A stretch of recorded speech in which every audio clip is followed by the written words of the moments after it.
Hi, I'm Anouk and welcome to the Book Note. Welcome to today's rendition of my bi-monthly wrap-up. We'll be talking about the books I read in March and April. There is 22 in total of them, and we'll do a little breakdown because I do like to see the stats. So in total, I read 22 books, 16 of which were fantasy, 1 was a sci-fi, 2 were general fiction, and 3 were mystery thrillers. So 16 fantasies can also be subdivided. So we've got 4 books around magical realism, we've got 3 books around dark academia, we've got 3 romantasy books, 5 general fantasy, and 1 mythology. For the books that I read, we had some middle of the road ones. We had 5 5-star reads. We also have a 1-star book. My average rating for these 2 months was a 3.8.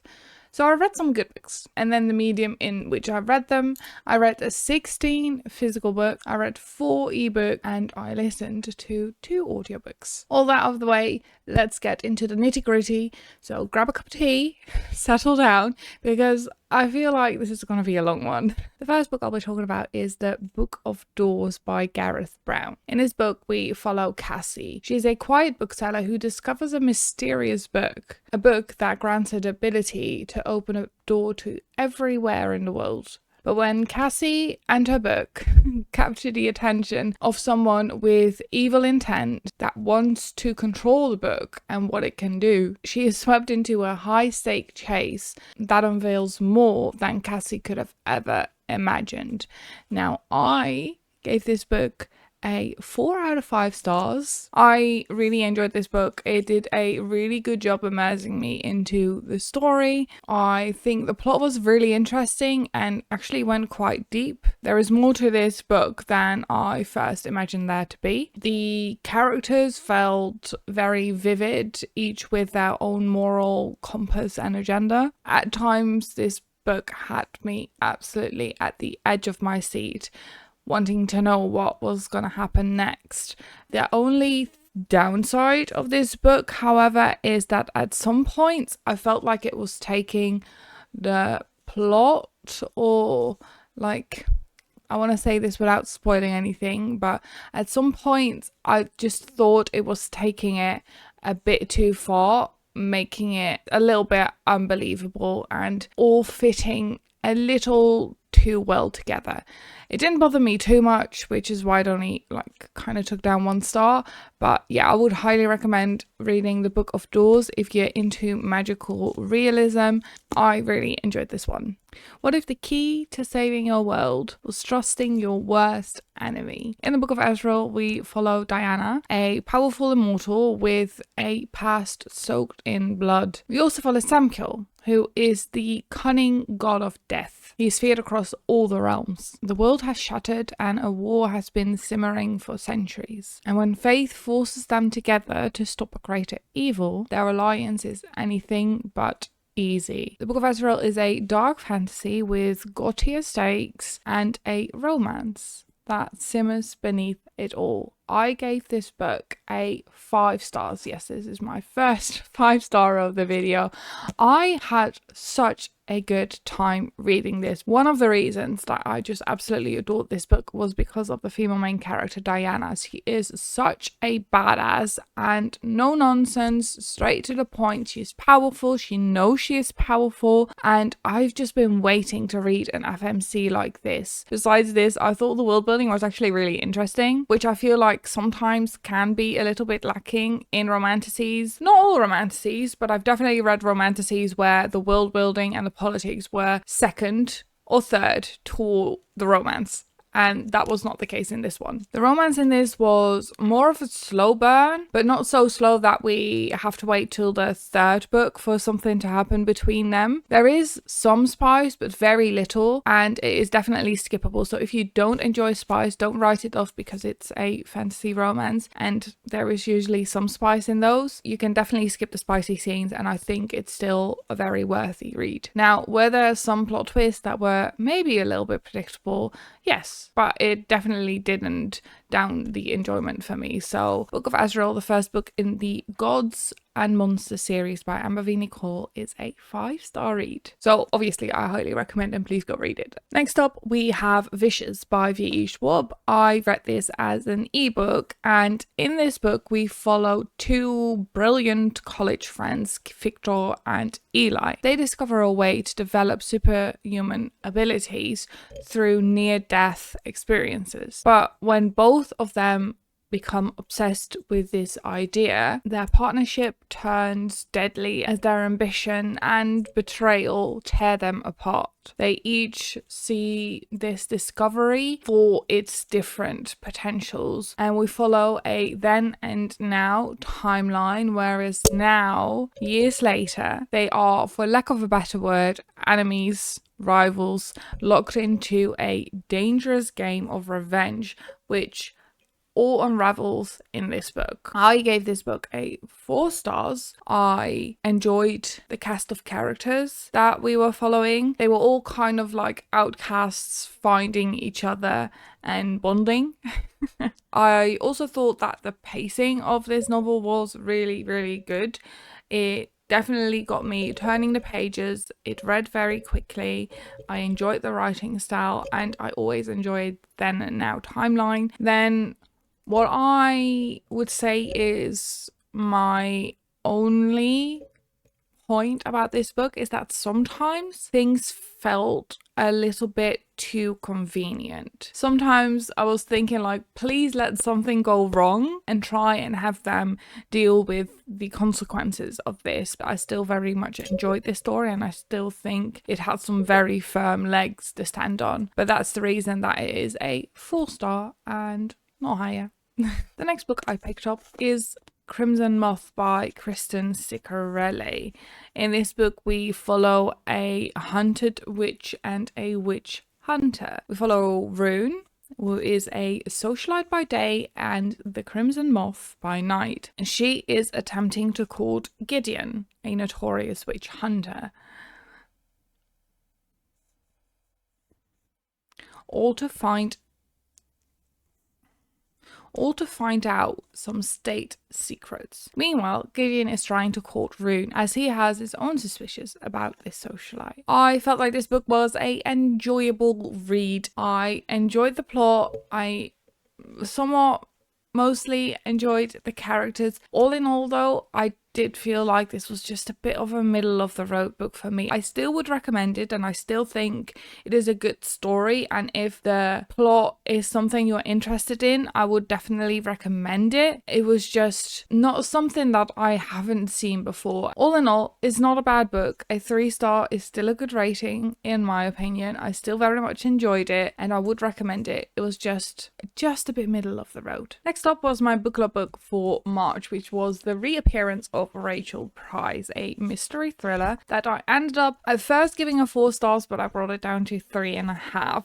In this book, we follow Pip, a teenage girl whose mother went missing 16 years ago. In this book, they are filming a documentary about this disappearance when suddenly Rachel, the mother, reappears.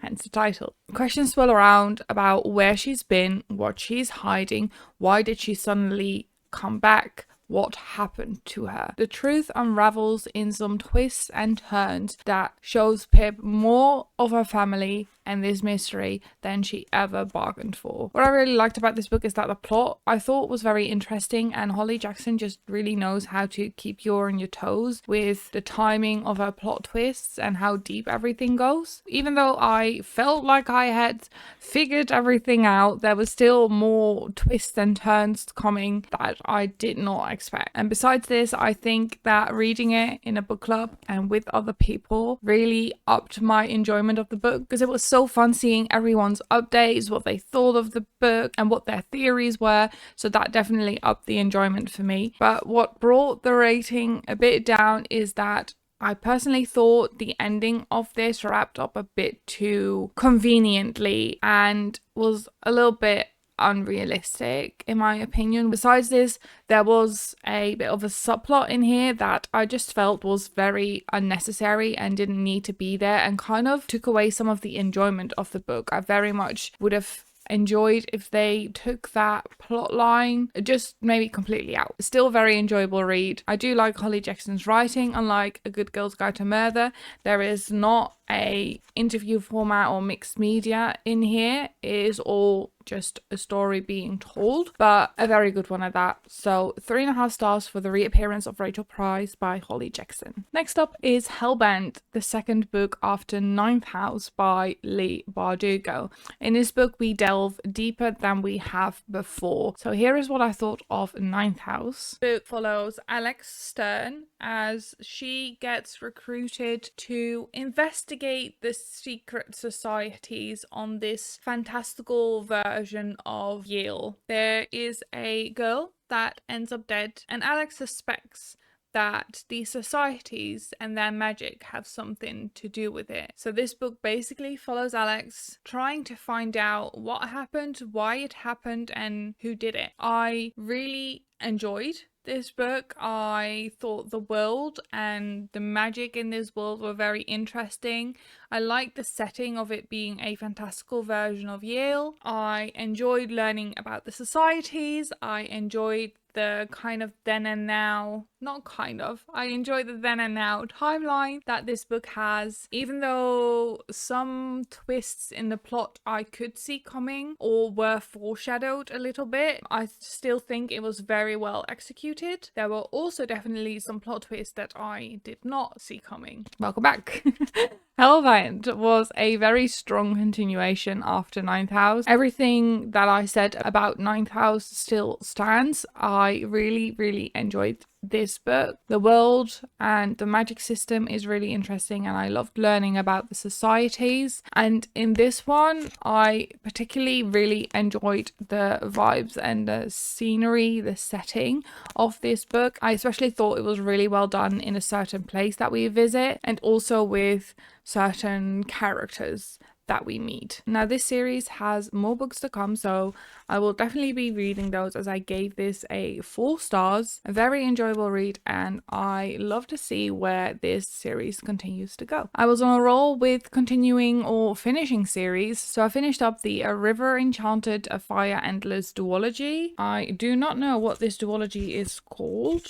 The duology is called The Elements of Cadence, and here is what I thought of A River Enchanted. In this story, we follow Adie and Jack. Jack is a bard who has lived on the mainland and not on the Isle of Cadence for a good 12 years. Adie writes him a letter begging him to come back because on the Isle of Cadence, girls go missing, and together they try and uncover what is happening, how it's happening, and where these girls are. I thought this was a adorable, cozy fantasy. I thought this was going to be a standalone, but alas, this is a duology, so I have another book to read. But I thought this story was well done. I feel like it was not a perfect fantasy book. There were some things foreshadowed that I kind of could guess, even though there were meant to be big plot twists. I did, however, enjoy this story a lot. I enjoyed our characters, Adie and Jack, and I thought this was just a fun, cozy fantasy. It was very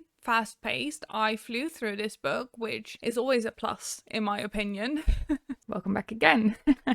So A Fire Endless was a really well-rounded end to the duology. It answered most, if not all, of the questions that I had after reading book 1, and it definitely got a lot deeper and the stakes were a lot higher than in book 1. Book 1, A River Enchanted, right there, I felt was more so very cozy, lower stakes, whereas this one definitely amped up the stakes a little bit, and it also delves a little bit more into the politics of this world, which is something that I always enjoy. I enjoy world building and politics in my fantasy novels so much. I also found that the characters definitely got more depth to them. Certainly some characters that I felt were not necessarily shallow, because that feels a bit too heavy, but that didn't intrigue me as much in the first book, and I felt like we didn't know that much about in the first book. Definitely got more page time and got more development. Sidra, however, is still my very favourite character in this whole duology. However, the same as book one, some of the plot was a little bit predictable, and at points I felt like the characters could have come to their conclusions a little bit faster. There was quite a lot of foreshadowing, after which it took the characters a bit to put the pieces together, whilst we, or I as the reader, had already done that. I know this is Rebecca Ross's first dabble into adult fantasy, where she has written The Divine Rivals, a YA fantasy, so maybe she just took some of that YA feel and YA style into this book. But I feel like if you write a adult fantasy, I feel like you could put more trust in the reader that they know what you're talking about and they know what the characters should do. So the characters kind of, in my opinion, should behave a bit more towards that. But yeah, still very much a enjoyable book, which I ended up giving 4 stars. Next up, we have Phantasma by Kaylee Smith. In this book, we follow Ophelia. Due to circumstances, she enters this deadly competition called Phantasma. Phantasma is a high-stakes competition with deadly consequences, where the one winner, gets granted a single wish from the King of the Devils himself. We get 9 trials for the 9 princes of hell, and each is more deadly than the last. Ophelia must find a way to defy all the odds and win this competition to get someone close to her back. Meanwhile, she is discovering more and more about herself and her family than she may have bargained for. Luckily, she does not have to do this all alone, as she strikes up a alliance with a phantom living in Phantasma called Blackwell. Blackwell has an agenda of his own, as he is trying to leave this place and needs Ophelia's help. So there were definitely a lot of things that I really enjoyed about this book. One, trials in a fantasy book. Who doesn't love a good trial? However, I did think that we could have delved more into these trials, because some of them didn't have too much to them, in my opinion. But yeah, trials in a book is always a plus. I also thought that the overarching plot was very interesting. I also thought there was good OCD representation. Now, I don't suffer with OCD myself, but I know someone who does, and they thought that this was represented very well. Overall, this was just a good and spicy time, because that is something. This book was spicy. There was a lot of spice in here, and that kind of ties into some of my downsides of this book, is that the main character was just not really my favorite character.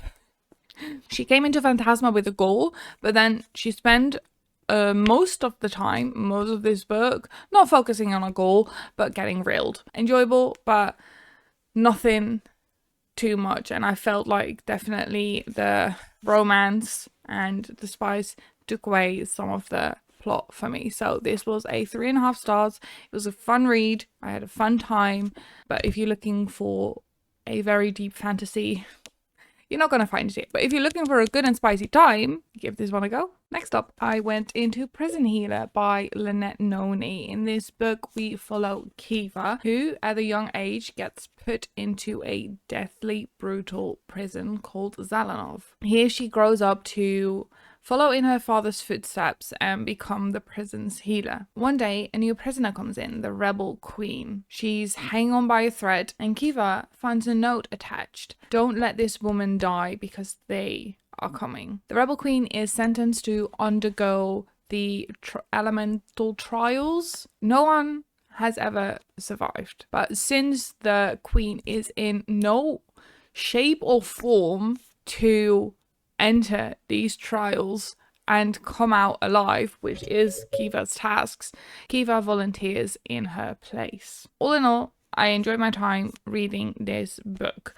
The characters were enjoyable, and the grander scheme of this world seems really interesting. I know a lot of people say that the series gets better and better as it goes on. However, I do like to judge books just solely on the book, and I feel like the book should stand on its own, and it definitely did that, but was just a bit of a middle of the road one for me. I am, however, since I'm hearing all these rumors that the books get better, the series gets better in the second and third book, I am, however, interested to continue.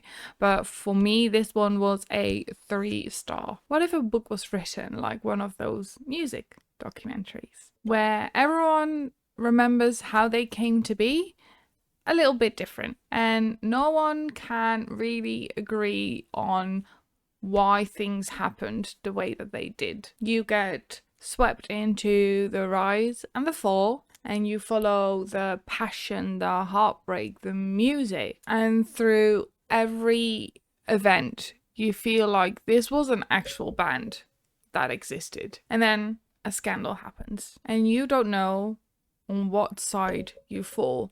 The characters are all flawed and make mistakes. They are human, you know? Reading a book that makes you feel like you lived in an era when you weren't there. Well, that, my friends, was Daisy Jones and the Six. I absolutely adored this book. I'm gonna give this bonus points for the audiobook rendition because I listened to this completely on a road trip through an audiobook, and I thought it was so well done. It just felt like it was a real band that we were talking about, and I just think that's massive kudos to the author, Taylor Jenkins Reid, for being able to write a story that feels so real. I was kind of swept from left to right, and then at points I really loved that character, and then I hated them, and then I understood them, and then it was all just a mix of grey. So if you haven't figured it out yet, Daisy Jones and the Six was a 5-star read for me.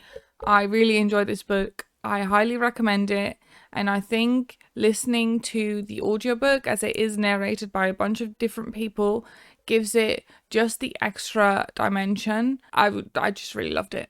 So please go listen to this book. Next up, I read The Invisible Life of Adie LaRue by V.E. Schwab. In this book, we follow Adie, who, after making a deal with a god, is cursed to be forgotten by everyone she meets. She's lived through centuries until one person remembers her. Their connection changes everything for her, but it doesn't come without its consequences. This deity wouldn't let that happen for any reason. I thought this was a very emotional story about what it means to be alive, and makes you think about what your impact on the world is. The pacing of this book, however, I felt was very slow, which was quite surprising to me, as Vicious, for example, by the same author, was so fast paced. So it definitely took a step back, and it was very character driven. But because the story was so slow, and I've noticed I have this problem unfortunately, I just really prefer a story that is faster paced. I do enjoy slower paced character driven stories if I get connected to the characters immediately and want to root for them and want to see what happens and what they go through. Unfortunately for Adie LaRue, that connection happened later on in the book, where at first it felt like I was just dragging, and I was just like, where is this story gonna go? I do think it does have to do with my ADHD and my attention needing to be gripped, because if my attention is just not gripped, I get distracted by everything. So I still thought this was a very enjoyable and emotional story, and I would still highly recommend it. But for me, I ended up giving it a 3.5 stars. Again, 3 or 3.5 stars is not a bad rating. It's still good. I would still recommend it. I just feel like if I enjoyed or connected with Adie earlier on in the story, I think this definitely would have the potential to be at least a 4.5 stars. But alas, here we are, a 3.5 stars for The Invisible Life of Adie LaRue. Next up, I read Nettle Bone by T. Kingfisher, my first T. Kingfisher book. We follow Mara as she sets on what I can only describe as a dark, fairy tale-esque quest to kill a prince and free her sister. We follow her collect strange allies and magical gifts along the way, and it is just a really charming story and one that I actually read in one sitting. Like I mentioned, it was a very charming set of characters. We had a young princess, a dog made of bones, we had a grave witch with her demon chicken, and a cursed fairy godmother. The demon chicken was definitely my fave.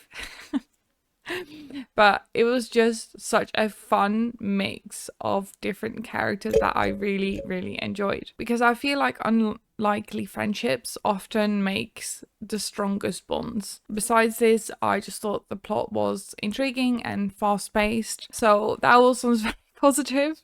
And this is not a 5-star read because, well, it's kind of my own fault. I went into this book completely blind, and it took me about up until the 25% mark to really get an idea what this story was really even about. I feel like if I had just read the synopsis, and again, I do go into books blind because I just feel like a book should explain itself, but I feel like if I had read the synopsis and I kind of knew what I was getting into with this one, I would have loved this story maybe even more, because I would have enjoyed that first 25% setup of the book more, knowing what I was gonna get. But all in all, I rated this book a 4 stars, so still a very good book. Really enjoyed my time, and I did not expect to love a demon chicken this much. Next up, I read The Song of Achilles by Madeline Miller. I'd recently read Circe by her and was really interested in more of her work. In this book, we follow the story of Achilles, but it's told through Patroclus's eyes, whose love for Achilles shapes both of their destinies. I thought the writing style of this was really lovely. I had seen it already in Circe, and that came back here. I really enjoyed that. It was a very character-driven story, and I did love the male-male romance representation, so I really enjoyed that. But again, it took me a while to connect with Patroclus and Achilles, but at the end I did really, really care for them. But had that happened earlier, and again, this is a me thing, so don't let this take you down, but had that happened earlier, this could have definitely been a 5-star read. But yeah, again, as that didn't happen until later into the book, it was a 4-star. But I really, really enjoyed that and would highly, highly recommend this book. Very well written, very enjoyable. I know a bunch of people rave about this, and I'm not the first one to tell you this probably. I really, really enjoyed it. 4 stars for The Song of Achilles. Next up, we have Warbreaker by Brandon Sanderson. We are in a world where magic is powered by color and your soul is the price. We follow 2 princesses, one trained and studied her whole life to marry the mysterious God King. Meanwhile, the other gets sent in her place by her father without a warning. They are both about to uncover a conspiracy that could destroy their entire kingdom. I mean, it's a Brandon Sanderson book. Would you expect anything different than me rating it a 5 stars? I mean, as always, Brandon Sanderson builds amazing worlds and magic systems. It had a very strong plot with twists and turns, very distinct characters with their own beliefs and morals and agenda, all in a freaking standalone. This author, I loved it. 5 stars. Now we've come to the 1 star that I have. Well, the reason that I only have 1 star and not more, because I definitely read books that I did not enjoy, is because usually if I do not enjoy a book, I just DNF it, because I feel like there is so many wonderful books to read, which is why you mostly only see 3-star and above from me, is because most of the time, if I'm not enjoying it, I'm just going to put it away. I don't want to spend my precious time reading books that I don't enjoy when there are so many books that I do love and so many books to discover that I haven't read yet. The reason I finished this one is because I was just so enraged by the male main character in this book that I kind of hate reading this book. Now, I'll tell you what this book is about. We follow a defense attorney whose husband is accused of murdering his mistress. She takes on the case only to find herself unraveling dark secrets of her marriage with him. And the closer she gets to truth, the more dangerous the game becomes. Well, like I said, I hated Adam.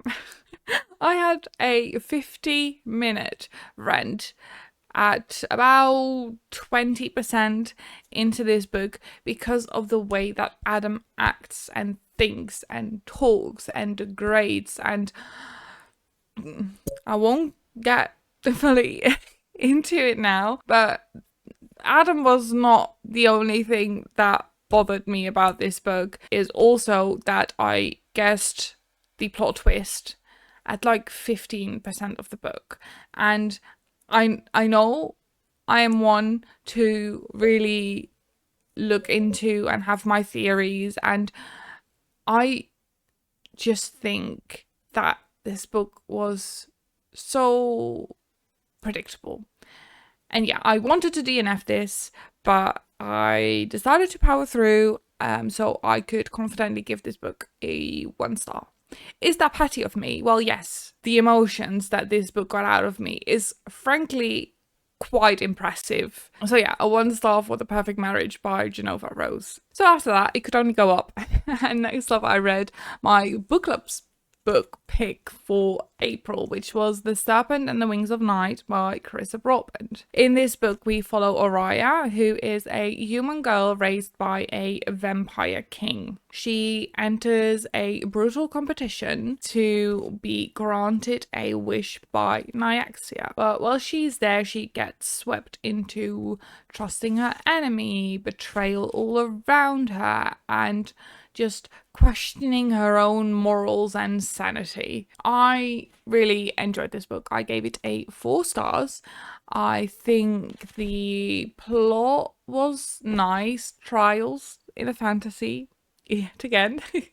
But I love it. I just eat it up. I feel like the trials also felt very proportionate to the plot. I thought the romance was done well. I really enjoyed the plot twists in this book. As many a romantasy, it does lean into some cliches, and I did not fully vibe with the spicy scenes in this one, which is why it's not a 5 star. But all in all, I really enjoyed this. I think from what I saw in the book club chat is that a lot of people really enjoyed this and have actually continued with the novella and the second book in this series, which I do own but have not read yet. So yeah, a 4 stars, I would highly recommend, and I think I can say that the book club agrees with me there. Definitely, if you've not have, give this one a go. Next up, I read potentially my favorite book of the year so far. This is Blood Over Brighthaven by Amal Wang. So what if your magical research could change the world, but the truth it uncovers might destroy everything that you believe in? We are in a city powered by magic, and our brilliant scholar rises through the ranks of a prestigious university. Her goal is to become the first woman ever granted a position amongst the elite. But the deeper she digs into the source of this power, the more twisted and horrifying the truth becomes. In this book, no one is a hero. Everyone is definitely flawed, but yet you still find yourself rooting for them. You kind of just want to see them grow. And I just thought that, for one, the magic system in this book was so interesting. It had very, very strong political game and intrigue. It touches on some very important and hard topics, and it just doesn't glance over them. The characters, as I said, are very flawed and at times really unlikable, but all in all, this is just a masterpiece that I think everyone should read. I would literally shout it from the roofs and tell people to go read this book because it's so freaking good.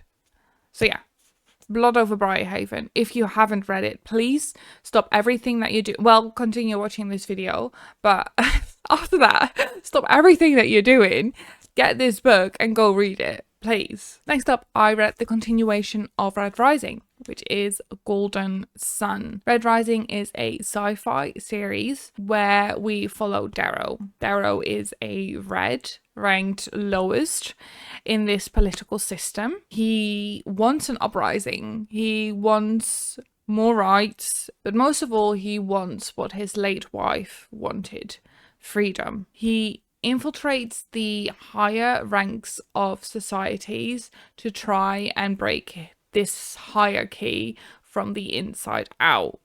And the first book follows him entering a competition, which I can only really describe as Hunger Games on Mars. And the second book, Golden Sun, follows whatever happens after this competition. I found that this, like Red Rising, this whole series has some really strong world building and has a really interesting action-filled plot that just kind of keeps expanding. And it also has a very diverse cast of characters with their own morals and flaws and motives and personality. What I do find with these books is that it kind of takes me a lot of brain power, I think. So it takes me up until the 60% mark of a book. And now that might sound bad. It's not bad because there's a lot of stuff happening. It's still enjoyable up until that mark.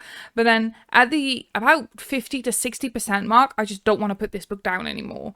So at first it takes me a while to get into it, to get into the story. And then from 60% on, I just want to read it all in one sitting. I want to just it all into my brain.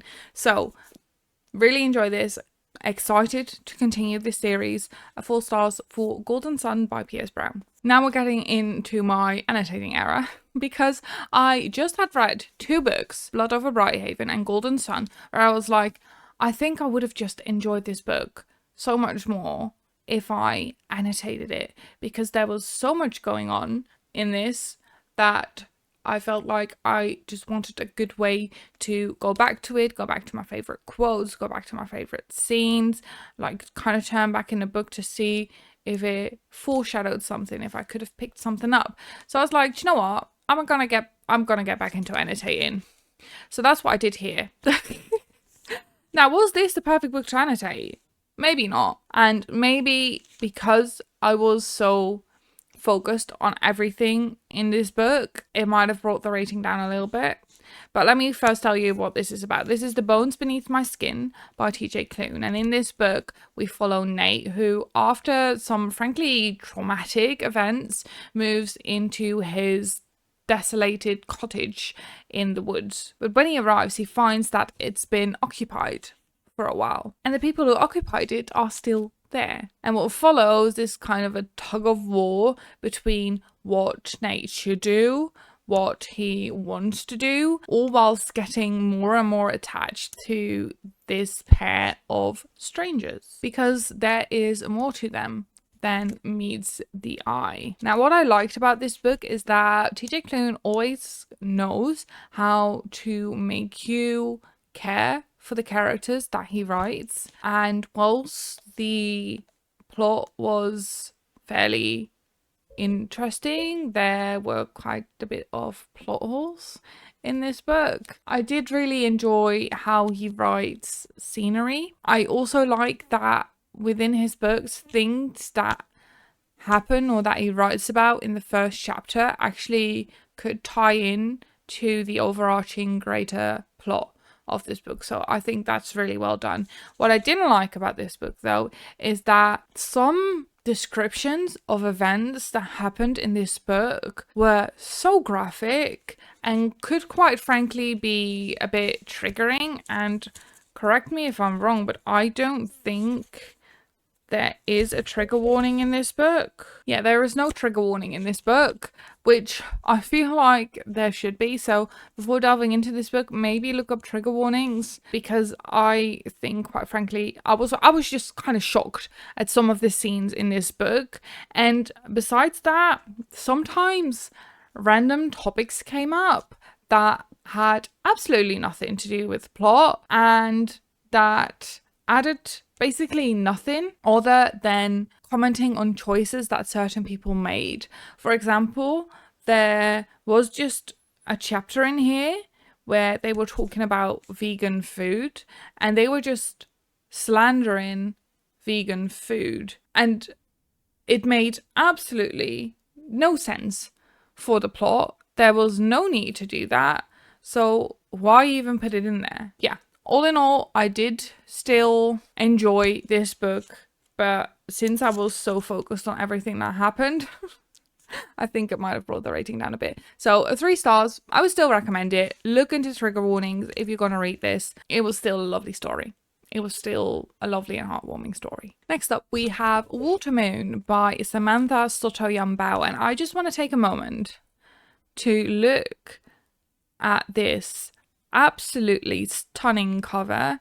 I think this might be one of my favorite covers or like books that I own. I just think it's so pretty and whimsical, quite frankly. That's not the only reason I picked it up. There were a lot of people in the Discord that had read this book or were reading this book, and I just was very intrigued, so I got it. In this book, we follow Hannah as she wakes up on her first day as the pawn shop's new owner. As she comes downstairs, she finds that the shop is ransacked and her father is missing. In walks a stranger, but it's not like the usual customers she gets, because he offers to help instead of seeking it. Together they embark on an adventure to find her father, meanwhile learning more about herself and this mysterious stranger. This book gave me a lot of perspective on the impact that the small choices that you make throughout your life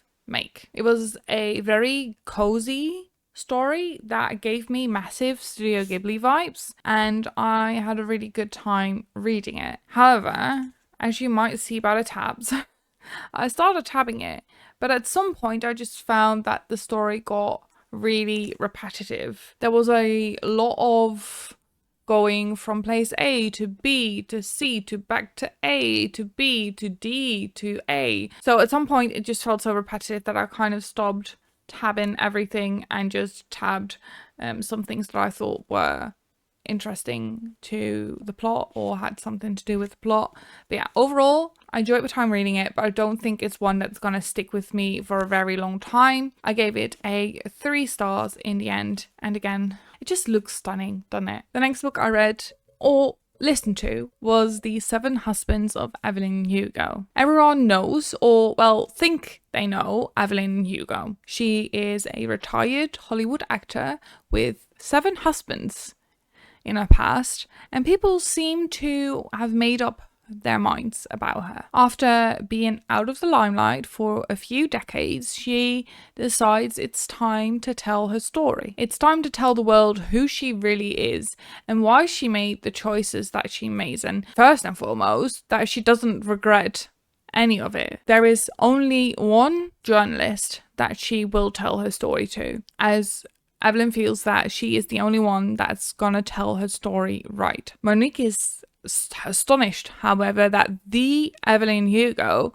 knows, first of all, who she is, and then second of all, wants her to write this story. Again, I listened to this as an audiobook, and I have found that Taylor Jenkins Reid's books just do so well in audiobook form. We follow Monique, but I feel like Evelyn Hugo is the real protagonist of this story. Add that, it gives a really good insight into Hollywood in the 70s and gives a perspective on the choices and that women had to make in particular to make it big in Hollywood. Besides that, the book also got a lot deeper than I initially thought it would and gave it credit for. And I just think that the way Taylor Jenkins Reid is able to make me love Evelyn but despise her at the same time, but admire her for what she done and why she done it. It is just a true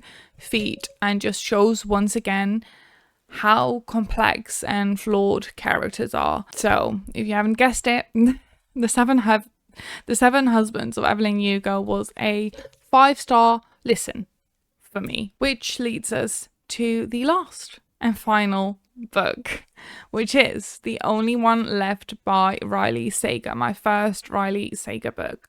In this book, we follow Kit, a young caregiver who takes a job caring for a woman who is accused of murdering her entire family. On her first day, Leonora, the woman, starts writing, saying that she wants to tell Kit about that night because not everything is as it seems. I thought that the plot was solid and very well executed, and some of the twists definitely got me in this one, but the overarching big plot twist kind of was predictable, which is just, I don't know, it's just very unfortunate, isn't it? Besides this, I just feel like this book did nothing very spectacular for me personally, so therefore being just a middle of the road thriller, I enjoyed it.